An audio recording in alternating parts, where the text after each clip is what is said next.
Well, thanks, Ben Rush, for letting me be here. This is a big deal. You guys have been clobbered over the head about direct primary care. You know what it is. You know how it works. We all have interesting stories that help us kind of get to wherever. So we're gonna do a little bit different take on this. So I understand the theme of this conference predominantly is ethics, correct? Okay. So I'm gonna try to. I'm one direct primary care doctor. So not everybody's gonna say or see or whatever, but so just go with it as much as you can. So thanks for letting me be here. So my backstory is I grew up, some of you know, I talked to you over the last couple of evenings in West Texas. The sandstorms are a real thing. The houses are a little bit newer. And I finished my undergrad at Texas A&M, and I went to St. Matthews University in Grand Cayman for medical school. And 2 weeks after I started, Hurricane Ivan hit, and we didn't know what was going to happen in the medical school, and they ended up transferring us out to Maine because we had a satellite campus up there. And part of the opportunity of being in Maine was that you could actually sign up and do a dual degree program with a master's in healthcare administration. And so at the advisement of my father, who's a physician, he said, I think that's a good idea, you should do that.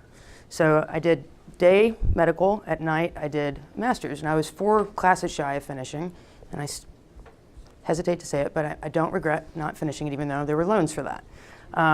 So when I'm talking about this, I am not just talking about it as a classical clinician that doesn't have any other policy background or understanding HR and all the other moving parts that happen in healthcare.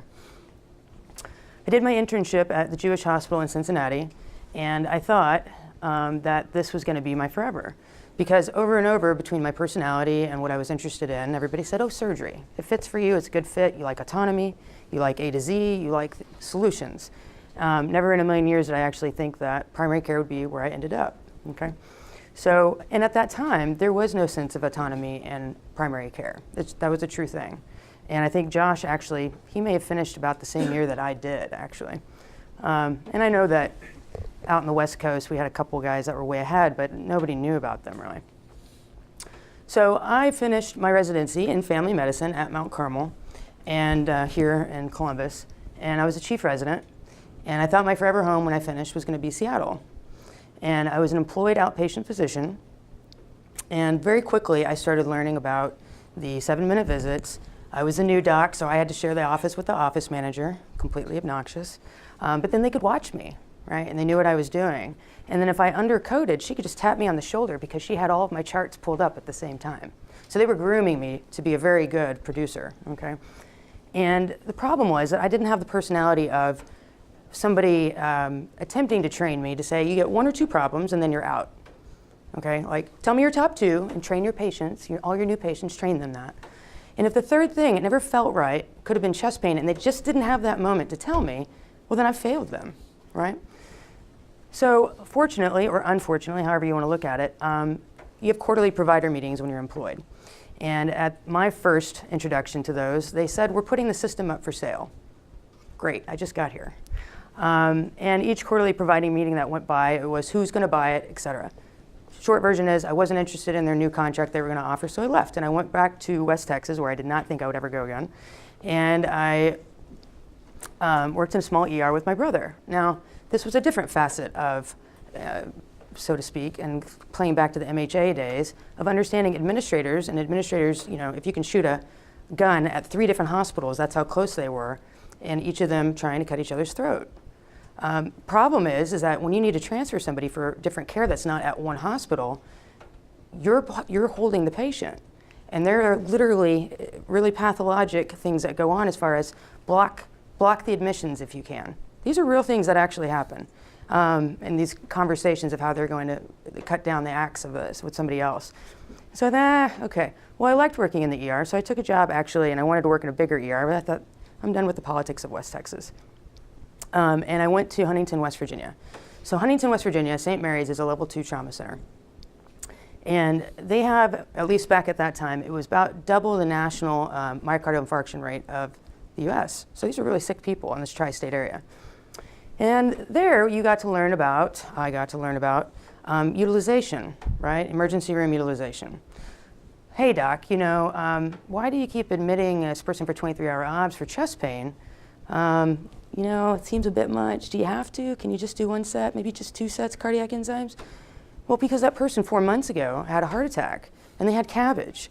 And they still are a hypertensive diabetic who hasn't had good follow-up, and they're extremely socioeconomically challenged, just like everybody else, which is I understand why they're worried about utilization. But that's my medical license. That's every other ER medical license, okay? And what was interesting about being there in Huntington, West Virginia, and this is something that we'll touch on if I can recall, if I remember to do it, is that they were very friendly to med peds and FMs that wanted to do emergency room, because ER docs don't want to be in these rural locations. They want to be urban, right? Or they want to be in a nice setting, but they don't want to be there, all right? So I actually started dating my now wife, and I got tired of the drive. There's no good way to get up to Columbus from here, and she was here finishing her PhD. So I took a job in pre-admission testing. Pre-admission testing is an interesting world, all right? So the hypothesis of what we're trying to do is to screen people so they don't have bad perioperative outcomes, right?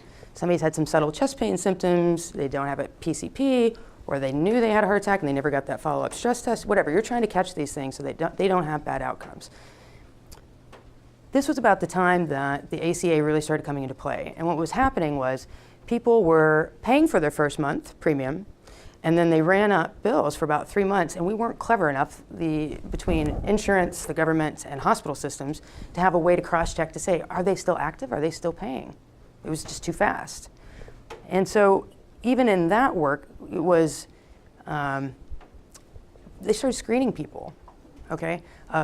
Is your insurance, is it marketplace? And if the answer was yes, they said, oh, we're sorry, we can't see you. Because there was just no good way, okay? I started working in the urgent care on the weekends. I missed my clinical skills. It's very, you know this, it's lots of screening. You kind of get bored in PAT. And eventually they offered me a full-time job. I said, great, I'd love to do that. It kind of goes back to my roots of wanting to do things, less than just screening. And in the urgent care, this is what I learned. The public was fed up. And by the time I got into the room, they weren't just mad because they'd been waiting. If 10 people walk in, there's going to be a wait, God bless it, okay? But they had done everything that they were told they should do to be able to get access for care. So they had gotten their insurance, they had gotten their premiums, they'd paid it, they called someplace. It's going to be a minimum 1 month, up to 3 months around here is what it was. This was now three years ago. They'd done everything they were supposed to do, and yet here they are in the urgent care, okay? So they're pissed, and they can't wait to tell me about it.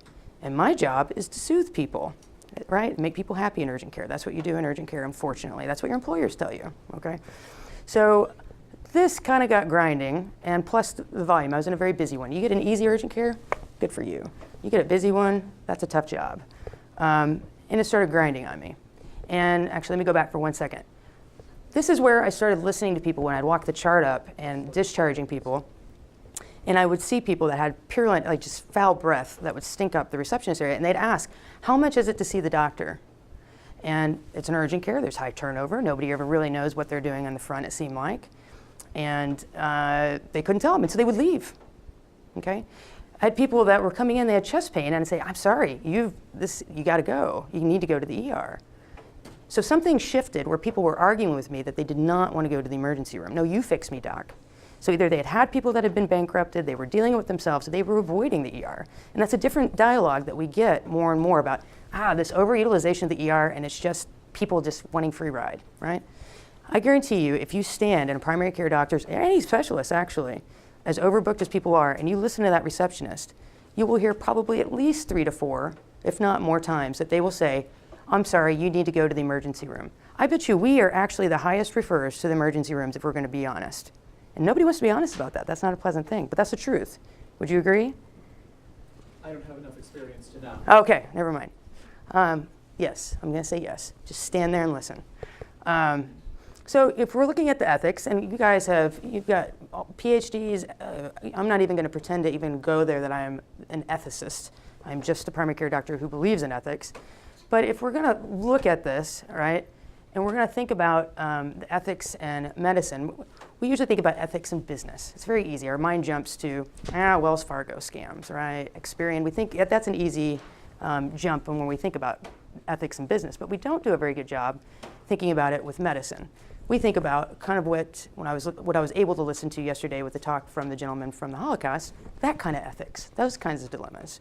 We don't usually think, and we think about our Hippocratic Oath, the classic, the modern, and then our World Medical Association, but we don't go here. So this is actually my bill from back in the day. I had a really bad sprain. And those are horrifically huge numbers for a resident. And as you can see, it said pay this now, and I had a payment plan, okay? We don't go there, right? We put standing orders on people that are in the hospital, and we don't think about how much that CBC that they don't need every day is running a tab, right? That's not our job. It feels icky talking about the medicine and the cost of medicine that we do. We deserve it, right? Kind of a slippery slope. So, I strongly believe that, and about 2 weeks ago, I was talking to the Honor Society at OSU for pre-meds, that everybody, before they even, I'm catching you a little late, but I still think you're going to be excellent doctors, but you still need to be aware that before you even decide to go to medical school, you need to be aware of the business of medicine. We are so in love with the science, the passion. We have big charitable hearts, like was mentioned last night at the debate. We got all that. That's easy. But once we get through it to the other side and we don't understand the business part of it, and then we're disappointed, you need to know, okay? So here we go. I'm going to try to give you a real quick one. Employment and monopolies of big healthcare systems, okay? Have you guys heard of RVUs? A couple of you? Not everybody though, right? Okay, and that's not uncommon. None of the pre-meds had any idea what that was. And I thought, oh, that's interesting, because that's how you want to earn your bacon someday, okay, supposedly, if you're in the system. And RVU is composed of three things: your physician work, your practice expenses, which is ironic because this is a CMS-created metric, okay, of how to get reimbursement, and your malpractice overhead. And basically, let me see if this actually works. It did, okay. This never changes. Number one never changes. So the amount that we spin our wheels, that value, the only way it changes is the amount. But whatever the kind of ratio of our time is worth, that's a level thing, okay? And the work RVUs are how you figure out your salary if you're an employed position, okay? And basically there is, and we'll get to that, but a calculation, all right? And the people will reference when you're going out and you're looking for your first job, okay? MGMA data, all right? This is basically the clearinghouse of what is a normal median salary for somebody. And you will be arm wrestled when you're trying to negotiate a salary if you're going to go into employed, and we'll talk about that though. Because this is the gold standard. Well, that's the median salary, okay? And that's part of the plug-in there as far as geography. So you're encouraged to chase these RVUs is kind of the problem, all right? Your employer wants you to. Your contract is actually going to say, if you don't do these number of RVUs per quarter, we're actually going to take back some of the money that we gave you by just not giving you your usual salary in the next quarter, okay? Your fellow doctors are chasing. In fact, you may actually be competing against your colleagues for these things, all right? You get bonuses for them, and before you know it, you are a quota machine. And you're not a car salesperson. You're a doctor. This is completely pathologic. So I talked to you about my personal experience of them very difficultly trying to train me to 1 to 2 things, Doc, 1 to 2 things. But when you have somebody in the room, and it's been touched on here or there, but the amount of privilege that we have in this room, when you're working with people that have horrific employers, okay, and you're looking at opportunity costs, if you've heard of that time, everybody's time is worth a certain monetary value, okay? And that person who had already waited an hour to see me, and they had a list of 5 things, and I'm supposed to turn them away? 2, come back. They're already getting grief from their boss, okay? And I was south of Seattle, near Tukwila. It's one of the most, apparently, diverse areas in the nation. I didn't know that when I took the job.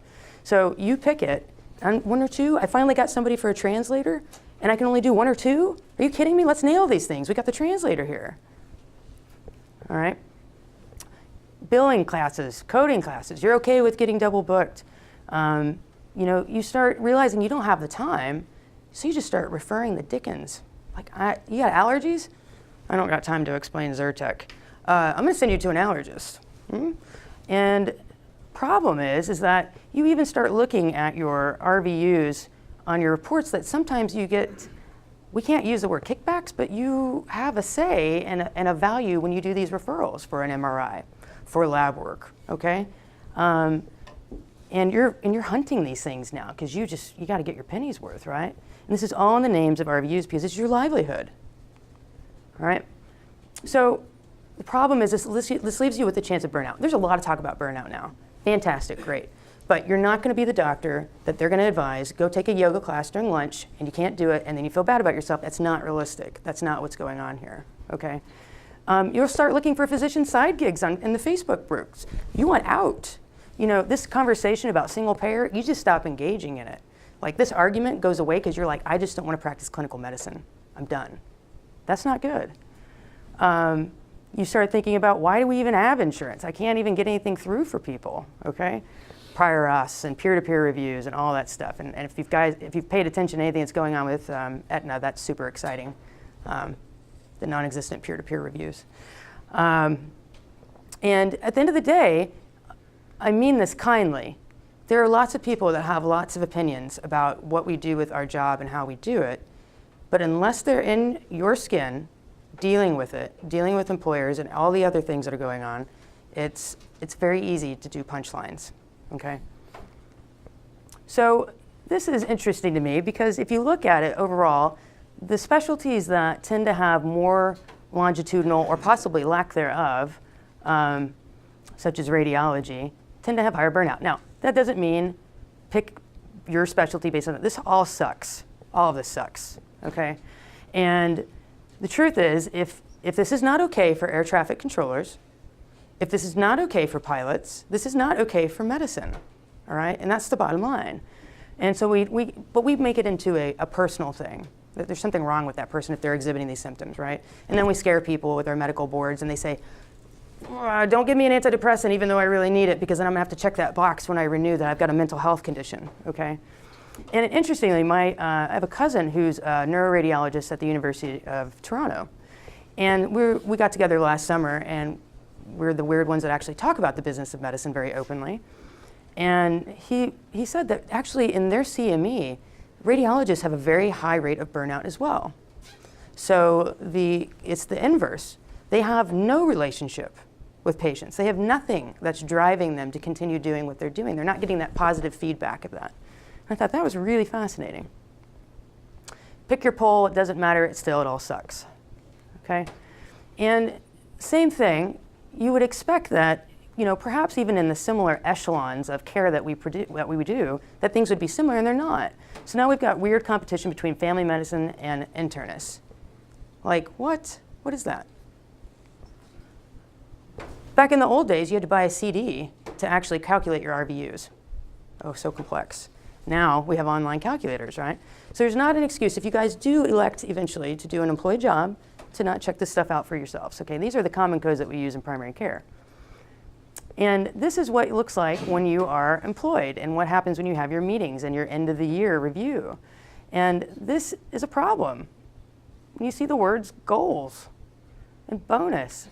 And when we were talking about that stuff last night, when we talk about the capitalism of medicine and the problem of it, I don't know that there's necessarily a problem. I think the incentive stuff is interesting.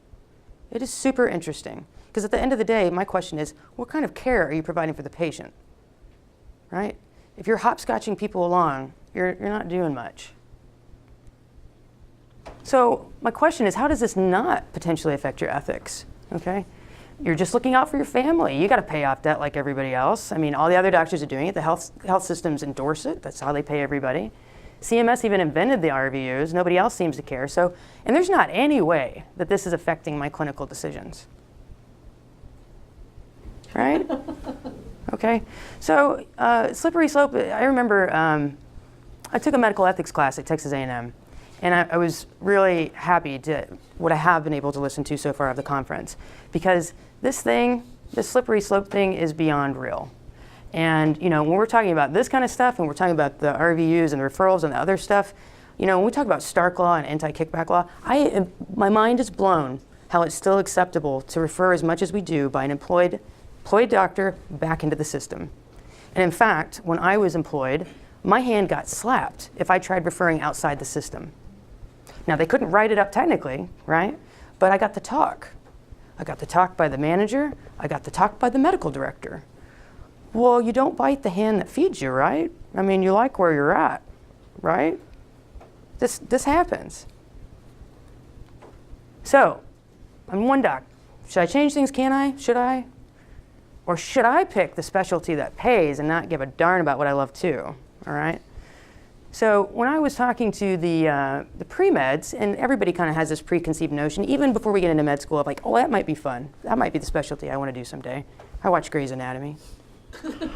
You know, and what I wanted them to understand was when you are picking your specialty, you really, in your heart of hearts, need to understand what you're signing up for, okay?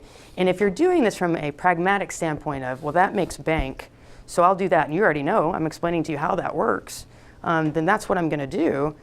And you have to do the same thing that you kind of starts to grain on you and everything else that's going on. So if you're looking, coronary angiography, so that's bread and butter for interventional cardiologists. And there is our little number. Okay, yeah, they did more training. I get it. And then, but when you're talking about why doesn't anybody want to do primary care, well, I'm not surprised. I get it based in this model. All right, same thing here. So we're looking at cardiothoracic. So if you're going to do simple things that we understand, so like a dobutamine stress test, okay? Still, wow, that's pretty good. Exercise stress test, wow, that's still pretty good. And I bet you I spent more time talking to the patient as a PCP than that took to even complete that stress test, okay? Good for them. Those are good skills. I'm not saying don't, but you get perspective and understanding why can't we get people into primary care. So here's, I think, for any of the actual docs that are familiar with these things, I think it's really interesting. They go from 99213 to 99215. So they're all really easy or they're all really hard. There's like no 99214. But anyways, so you pick your size of what you want to do. And you can be on a hamster wheel for your employer. And I'm going to talk in a second that you need to be careful that you don't become on a hamster wheel for yourself, okay? How many of you have heard of the golden handcuffs? A few of you. Okay, good. Most of you haven't, so this is exciting. Golden handcuffs, and we'll talk about what that is in a second, versus I'm calling this the golden road, what I want for you, okay? And the golden handcuffs are part of our debt, okay?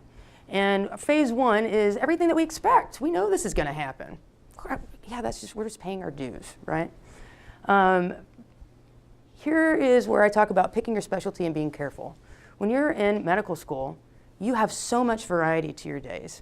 You're in different systems. You're interacting all the time. You can buzz off and get a cup of coffee in the cafe. Nobody's going to miss you. You got a lot of variety and a lot of freedom, and it feels really good, okay? You think it's hard. Hold on to your hats. It's not. These are good years, okay? And then the next thing happens in residency years is you still have a lot of variety, but your box is smaller, okay? And you're staying in the same place and you're acting, but you still have a lot of variety to your days. You have your outpatient clinic, you've got your inpatient, you're on call, you know the nurses on all the floors when you're going through high-fiving, you know, you have variety. And then what you're not prepared for most people is that when you become an attending, you don't have a lot of variety. And you're with the same set of people every day that maybe you helped hire, you probably didn't, and if you don't get along, you're stuck with them because you have no say as an employed physician what's going on in your clinic most of the time, okay? And this gets really depressing because this is like a real kind of a shell shock. So you need to be very comfortable about what you're doing, that you really want to do it. Don't do it just because you're chasing the dollars. So 2A, this is the stuff that is horrendous, okay? And it's because we're so unhappy in our day-to-day work life that we're like, I'm just going to buy my way out of this. I'm going to go get another boat. I like that house. I like that car. I like that watch. My wife likes everything else. Who knows? But this is a problem because we get this mindset that we can just doctor our way out of it. We'll just work harder. If I could hope for anything, which is going to make everybody think I'm very naive, I hope for a simple life for all of you. Because when it gets complicated, it gets really nasty. And this money stuff is a big reason for divorces and everything else. So God bless. You make it through all these hard years and you get out and then you get divorced? No way. That's not how it's supposed to play out. So it's a cycle. Sign-on bonuses. Do you know about sign-on bonuses? You've been shaking your head a lot. I've heard of them. Yeah, okay. So they're not a bonus, okay, honestly. All of my peers will get that sign-on bonus, I'm going to put it towards my debt. Nobody does. Put it towards a mortgage, put it towards a car, put it towards whatever, but it isn't towards anything that's usually useful. And if something doesn't work out and you need to pay it back, you're going to, depending on the terms, either all of it or a portion of it, okay? And the hope is in the employment world is that once you spend it, you're not leaving. You're stuck. It's really hard to make a lot of extra money to pay back once your student loans kick in and everything else. Plus that, fine, I'll just keep doing this. I'll stay here. I'm unhappy, but I'll stay here. So there was a really interesting survey that looked at physicians and what we decide to do, okay, with our income later. And we are the majority either A or B, and that's it. It's very rare that there is a different category. So as our income increases, we increase our lifestyles. We deserve it. We deserve it. I'm entitled to that, okay? And they'll save a little, but they don't do anything with their debt. And then path B is they save like crazy, have a modest lifestyle, but they don't pay off their debt. We are like perfect prime for anybody that's a financial advisor because we don't know what we're doing, okay? And sometimes they'll switch back and forth. But the point of this is when you're looking at the burnout thing, if you're unhappy with your work and then you create and inflict more burden, you need to be able to look it in the eye of what's going on, okay? And don't, God, please don't do both, but it's more people do. So thinking about burnout in all this, is it ethical? Is it ethical that we have this going on? Does anybody care? People care. But do people care? Do you guys care? Okay.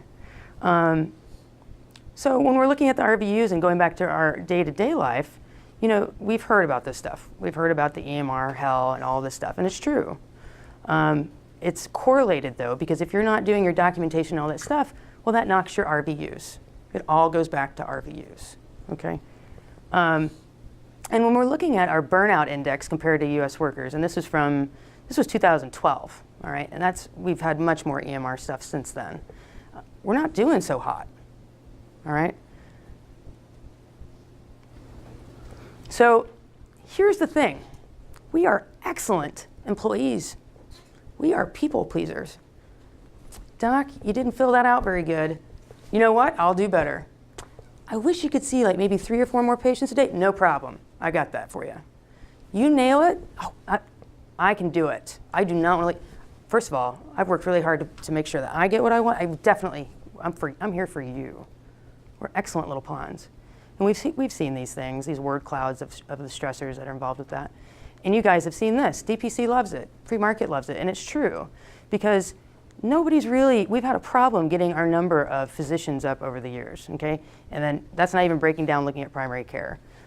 And again, the irony of me almost completing that master's of who's helping us, right? We're feeding a lot of mouths that aren't doing much as far as red tape. So going back to my experience of all these different ways that I saw healthcare, crazy billing patterns, we've heard of all these things. Anybody know how much Albuterol costs? Like a treatment of Albuterol? Anybody want to guess? Let's do a guess. Just give me 3 guesses and then I'll move on, I promise. $500. Okay. The drug, the professional component, or both? I take it out of the vial and I use it. Okay. 200. Okay. A vial of Albuterol, we're saying, correct? I like it. You're nodding your head, so you're it. What do you think? Yeah. 200. Okay. 50 cents. Okay. This is crazy. So again, pick your size. You're still running in the wheel. Question is, who are you running in the wheel for, and do you want to run in the wheel? Okay. I escaped. That's how I got to where I'm at. All right.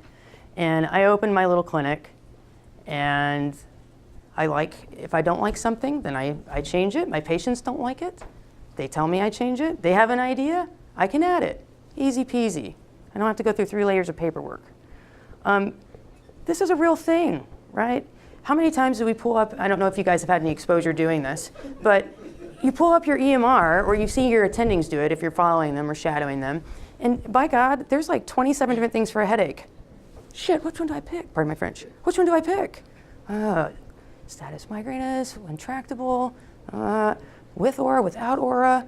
And if you accidentally nail the wrong one that could possibly put somebody at more risk, I don't know, pick it out with their algorithms with actuaries, that they could be more likely to have a stroke than another migraine person, which we know they have an increased risk, then there are people that used to literally come up to me and be like, Doc, can you change that? It's precluding me from getting life insurance. right? How many times do people go into the emergency room and they get that diagnosis of, what is it?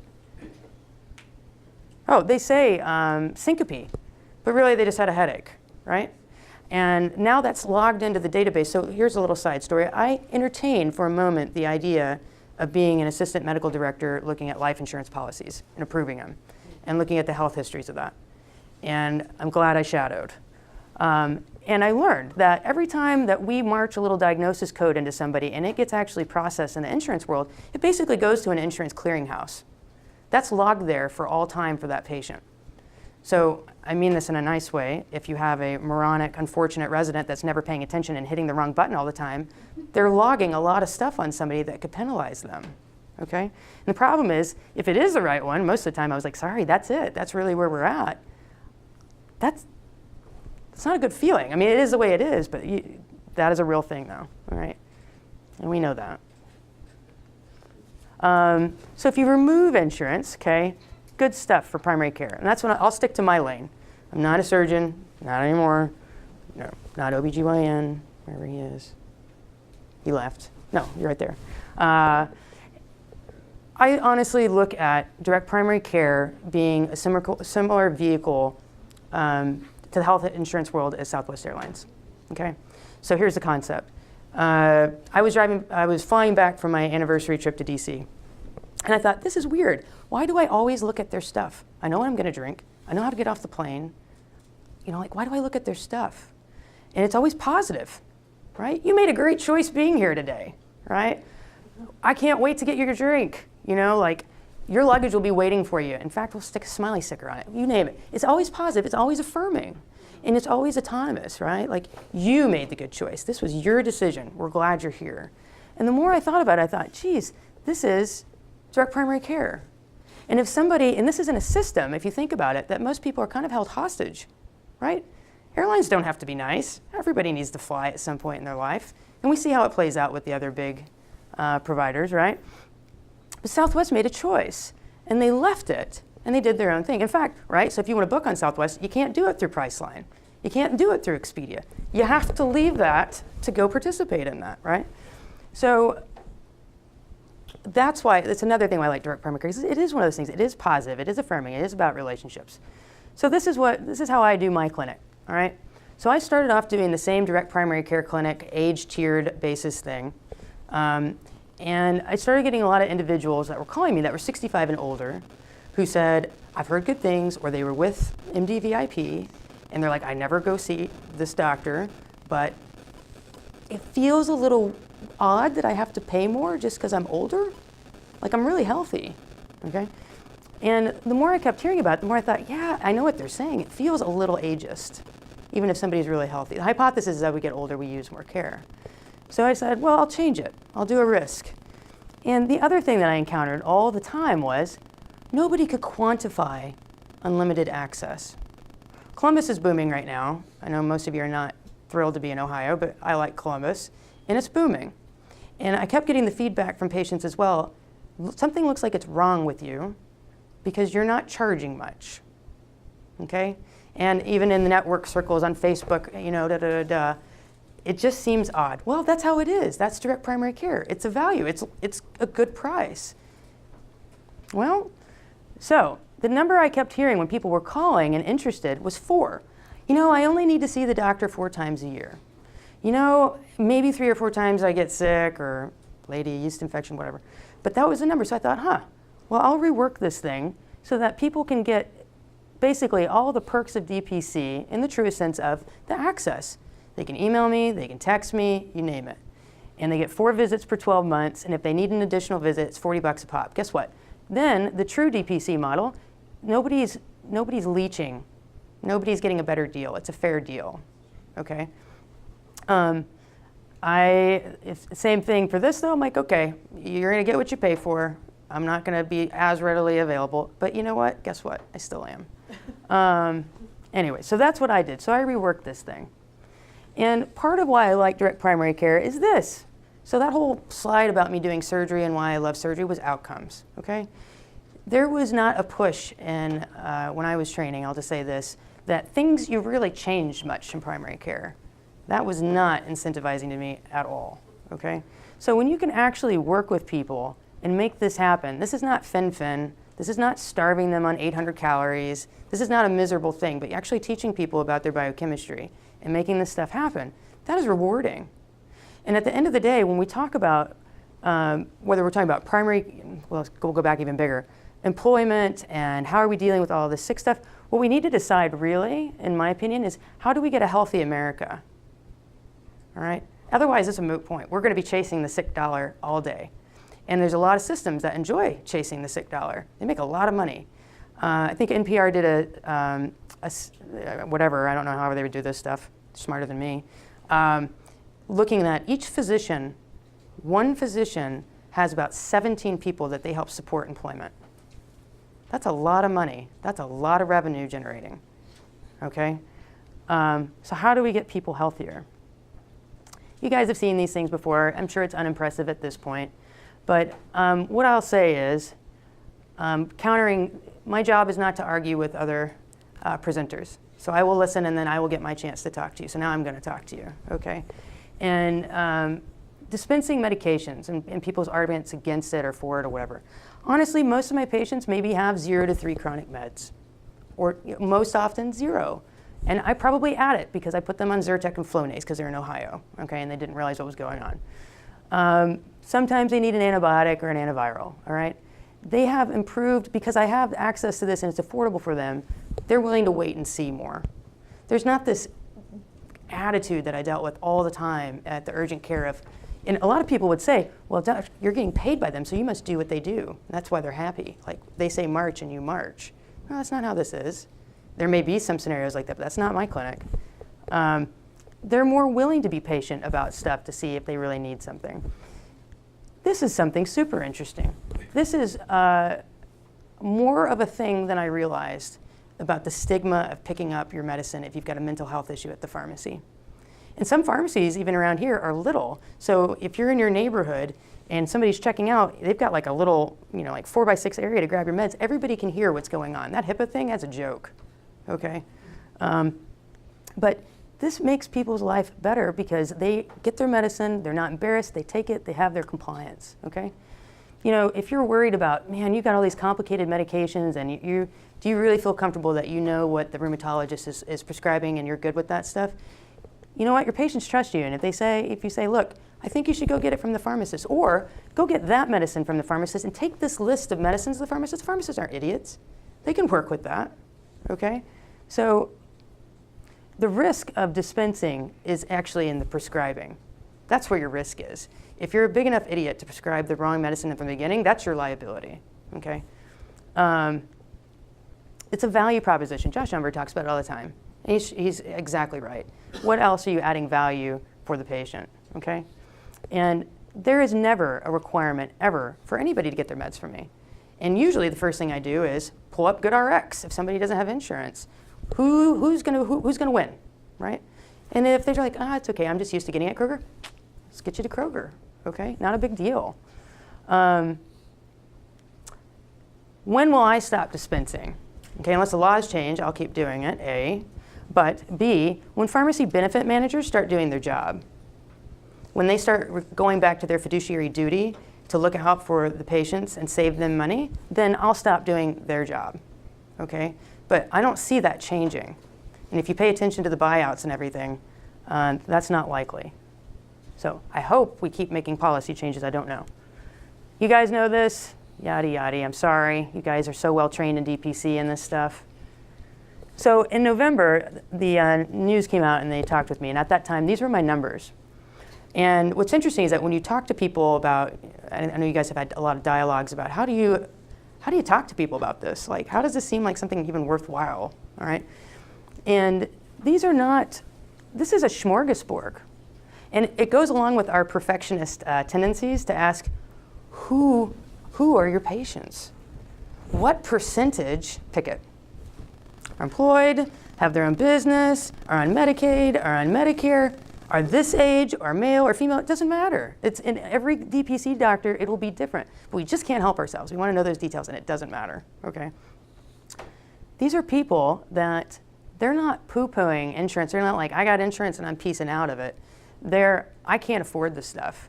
And a lot of them are small business owners that are fairly well known here in Columbus, actually, that I'm surprised when they roll in.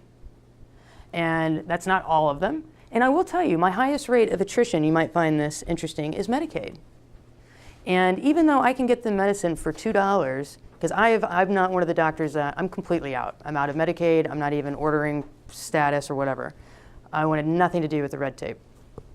And they're my highest attrition.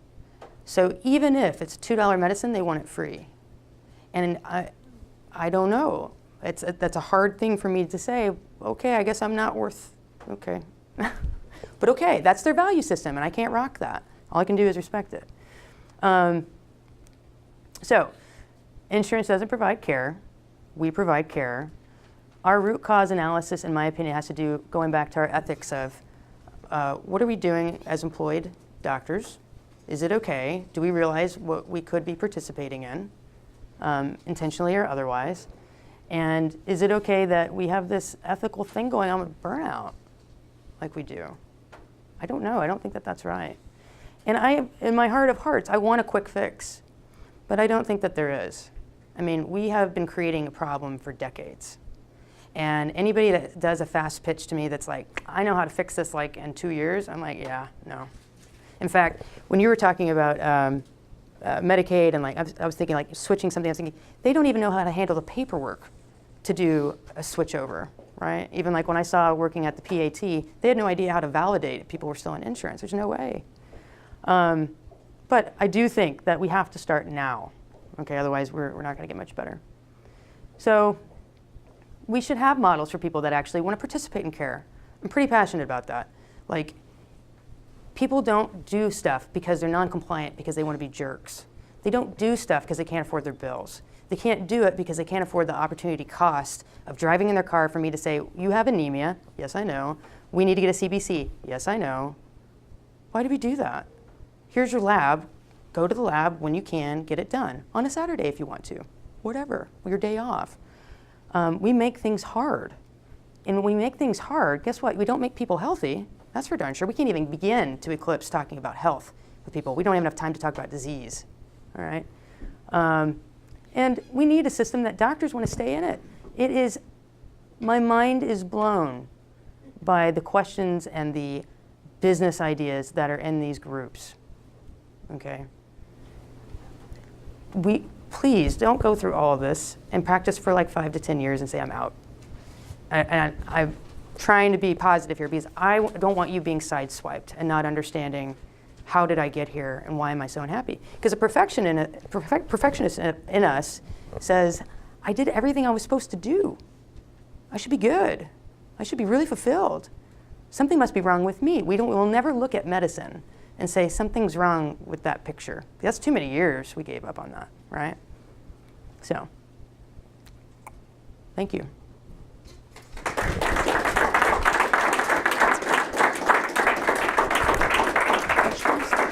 Okay.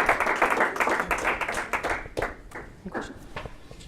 You kind of talked about this hamster wheel that you're in, how you kind of gotten out of it. Like for a lot of us who are still have to go to residency, we're going to be in that hamster wheel. Can't get out of it, for another few years still. Sure. How do you kind of give us advice for surviving or thriving in the hamster wheel while we still have it? So here's the thing: when you're in residency, you won't realize you're in the hamster wheel. A, and B. What you won't realize is that unfortunately, most residents are being groomed to be employees. I was very unpopular when we would have our Wednesday luncheons and we'd have a guest speaker and we'd have an attorney come in and talk to us about contracts, right? Oh, this is a different employment part, or if you pick it, okay? And, or if somebody coming in and talking about malpractice insurance. And so the head lady, the CEO of the outpatient medical group at Mount Carmel, the idea at the time was, so long as you're not the slowest hamster, you're good, okay? And I said, what happens when you're compared to the fastest hamster in the wheel? That pretty much blacklisted me, because that's where we're at. The writing was on the wall, but they just hadn't really figured out how to make it happen, okay? And the EMR changes were still just starting to eclipse and change and all that. So we had this kind of sluggish period. So residency. This is your time to figure out what do you like. And I say that genuinely. Like, what do you like? And if you're doing one specialty and there is one part of that that you love and you think, oh my God, I have to do all of this if I'm in this position, that's not the case. Learn about the business, seriously, of medicine. People have asked me, so if I want to do a direct primary care practice or be fee for, just like cash-based, so would it be wise, and it was a good question, should I take a job for a couple years and then do that? The only benefit that I see, in my opinion, of taking a job is if you were, and I'm just going to say this, if you were in a residency program that you don't felt like didn't set you up for success and you didn't see enough people, then do it for a couple years. But I would caution you, as soon as your salary goes up, act like you're still a medical student if you want to open your DPC. Stay on that budget. Because guess what? Then you don't have to take out loans to start your practice. You don't have to have a lot of money to start a practice, okay? That was part of, it was very much so a heart-wrangling decision as far as opt out, opt in, opt out. What am I going to do? Am I going to stay anything to do with Medicaid? And at the end of the day, when I was trying to find a clinic, I needed to find something in this time frame, in the location I wanted it to be, and it may not have worked within the parameters of what the feds wanted, okay? So I've got workarounds for that, but that's the reality of it. So learn about it as much as you can, and don't, when you're with your attendings, ask them questions. Like really ask them questions, not just about medicine. What's your life like? Do you like coming to work? Are you counting down the days till retirement? That's a good one. Most of them have a clock ticking. The sad part is that a lot of my colleagues, I've got colleagues that are general surgery, that are pathology, colorectal surgeons, you name it. And we're all about the same age, about the same time we finished, and they're all wanting out, okay? I just, 2 weekends ago, I spoke with one of my dear friends from medical school, and she's a pathologist, and she said, I don't see myself doing this for not 5 to 10, that's it, and then I'm done. And I was like, what the hell happened? It's pathology. Doesn't matter, it still goes back to the RVUs, and she's employed. Can I answer your question? Yeah. You can dial down more if you want. To expand on some of the things you said there, so if we're, some of us have undergrad debt, some people have medical school debt, and then residency may not be the best time to start paying that off, and so you're looking to start a small business with up to $250,000 in debt, and that's really scary. Sure. So it could take, especially if you don't have financial support from other sources like family or someone like a marriage that's financially that you can depend on, there's really low stability and another 10 to 15 years without making an actual profit that we feel we deserve as far as how much work we put. So what's the encouragement for? Well, how about this? I'll just tell you my story. I have nothing to hide, and I might as well level with you. So I left medical school with about $300,000 student loans. I may be now, after 8 years, I'm to $290,000. I've been paying the minimum.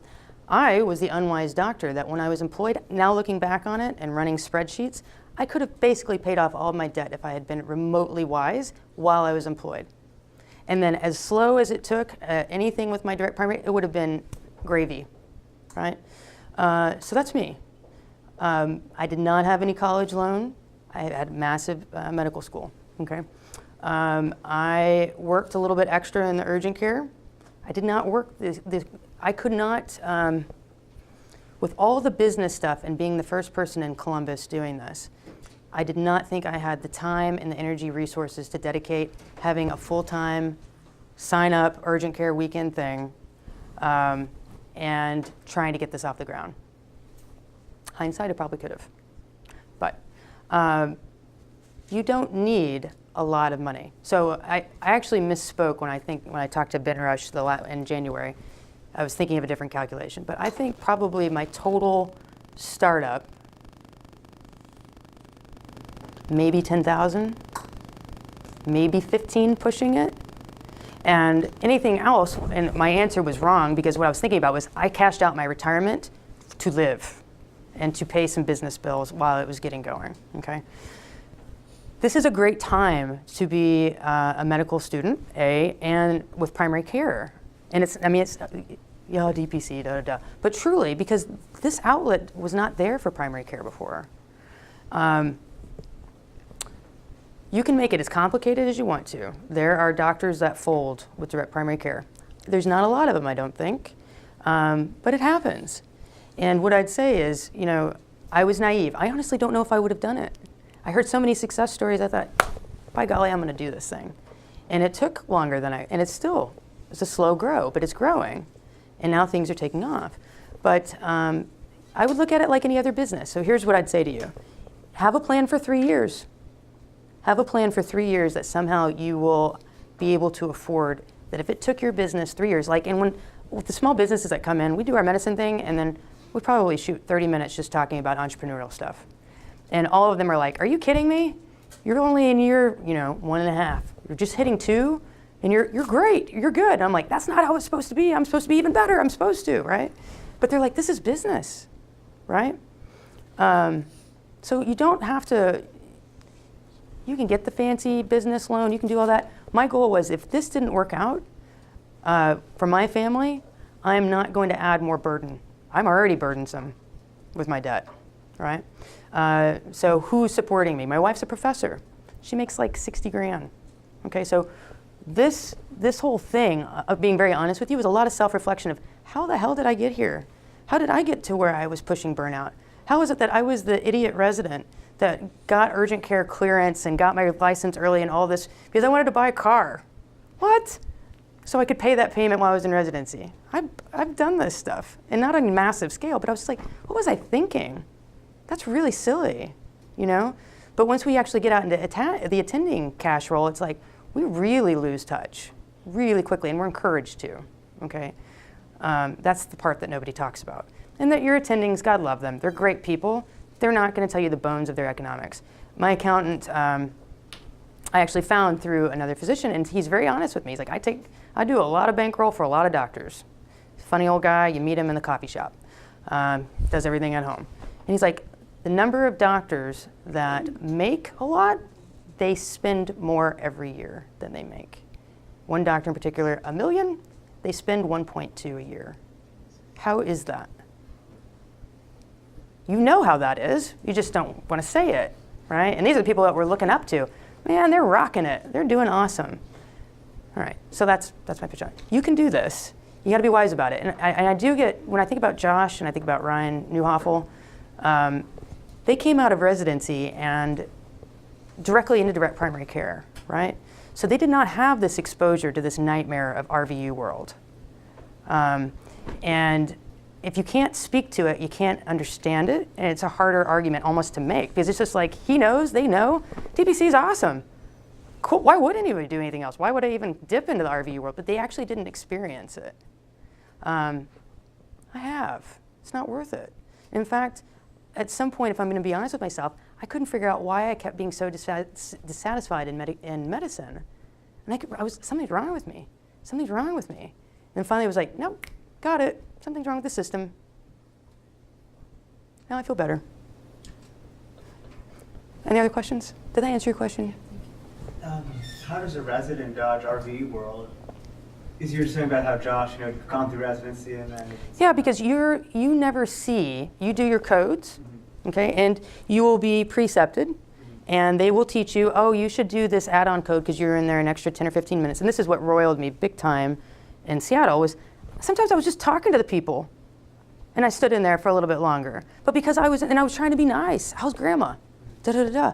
And that manager, as soon as I got back, hey, you were in there a little extra, but yeah, but we weren't doing medicine. Well, you were in there, right? Because her vision is, well, we were paying staff while you were in there, so we might as well make that money from that. But I think to answer your question, you're not going to get fired as a resident No. because you're not making enough RVUs. No. That's part of your education. Once you get to be an employer, then your productivity is being judged, your salary, what your employability. So that's the difference. To the T. They're training you to be excellent employees. That's the heartbreaking part. And that's what I found in those Wednesday conferences, is that the information, nobody talked about independent practices. Nobody gave you any business skills. And I was like, what is this? Are there negative repercussions? Let's say you weren't to go ahead and code those extra 2 minutes you were chatting. Would that have a negative repercussions for you? Yeah. Would- Because why would the patient say to me the next visit, Doc, what's this bill? Why is it more than it's been before? If you Would- didn't bill, I'm saying if you didn't bill. Yeah, I was told this is what I needed to do. You can't argue with the hand that feeds you. I mean, technically you were in there. So it's only between you and the patient that knows whether or not you were discussing medical things or not. And they don't know what you're doing at the end of it, right? Unfortunately. And that, And many of those patients are really going to be charged a copay anyway. They don't see the. Yeah. So you never said like no? couldn't, because they were right. That's part of the agreement, that I would go to their, I would adhere to their billing processes. That's it. You can't argue with that. Is it on the contract? Yeah. And more fun, just FYI, if you decide to go into an employed world and then leave, nobody knows who's on first as far as what policies you're enrolled in. You sign over all of your insurance contracts so that they manage them for you. So when you're leaving, you don't know what you're entangled in. And insurance contracts change their policies all the time. There's an adjustment, this or that. And I think I failed to actually say this. Like going back to the urgent care, when people would come in and they would leave, that was my aha moment of, holy crap, we can't charge somebody less than somebody who's insured? What? The person that needs it the most, we can't cut them a deal? That's when the wheels started turning. I'm like, these are sick people. And these are the rules, but nobody, even now with my practice, when I say, please go, we got to get you to a gynecologist. We just do. All right, bleeding's out of control. We got to get you there.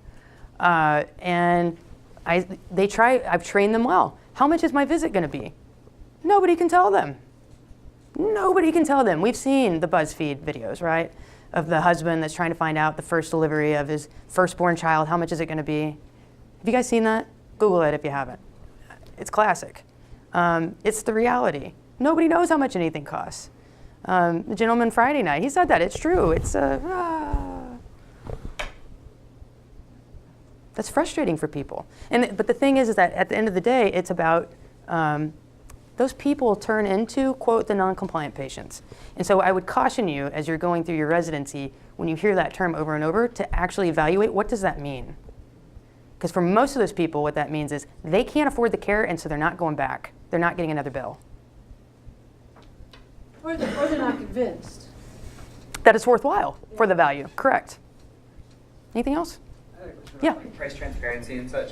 Talking about how hard it is to find out how much something is going to cost with insurance, without insurance, as far as the communication between that. What's your opinion on like how much autonomy do hospitals have or not have to be able to say these are what our prices are going to be, insurance, no insurance? So interestingly, where I did my residency, the gentleman the other day, I have a physician liaison. Who knew? And so he dropped by. I'd asked him, I said, will you please, out of curiosity, can you get me your cash prices for stuff? Oh yeah, let's see if I can. And basically, I wanted to know their imaging, right? I didn't really care about anything else. So he emails me, and it's like 3 pages of nothing that's useful to me. And the charges are bonkers. They're high. Everybody is naive to the idea that as soon as you step into anything that is a hospital system that has a hospital, a medical center attached to it, the facility fees, the total charge, everything's about 20 to 30% higher. Boom. That's crazy. It's not fair. It's an outpatient office. But they do, and they can. And don't you love those hand sanitizer things everywhere? God, it's like a ping pong machine. Anything else? Oh, here, let's get you first, and then I'll get you. In residency, is there anything you suggest doing to prepare yourself that once you step out, you can hit the ground running? For example, can you fly the idea of EPC to patients while you're a resident? I don't know why you wouldn't be able to.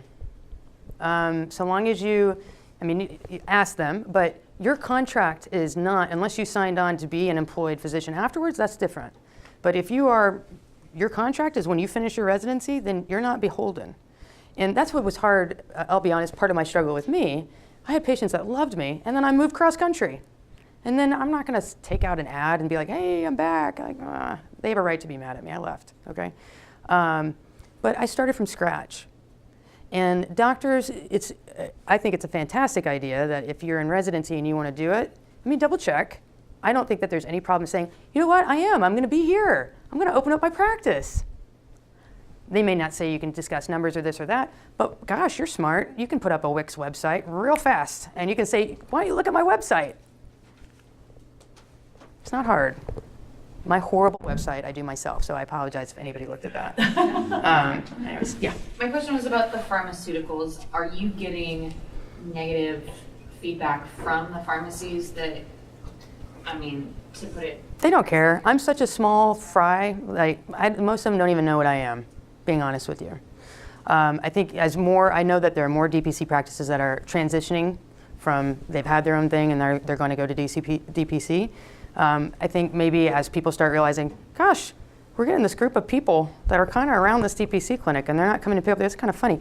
Honestly, most people just don't notice. When I did the news piece, I thought I was very clever, and I put out the pill bottles, and then I made little note cards, and I put sticker prices on there, right? So I thought, oh, well, if they don't actually announce it, then the camera will catch it, and maybe if somebody's got it on mute, maybe that'll get their attention, right? And so the patients that came in, I said, come back, and there was a couple of them. I said, tell me what you think about this. Does it look okay in my office? And one said, and they've been my patients for quite a while. She said, I don't know, doc. I might scare some people. I said, what? And she goes, they're so cheap. Everybody's gonna wonder if you found these off the back of a pickup truck. Yeah. And I was like, Jesus, I've never even thought of that. But not only that, but I said, but thank you, because that's a point I wanna bring up in the news piece, which is, it's not the question is why is mine so cheap, it's why is everybody else's so expensive, right? Again, I'll stay out of pharmacist land and the pharmacy benefit managers as soon as they start doing their job again. Was that else? Cool, thanks. That's right. Good, thank you.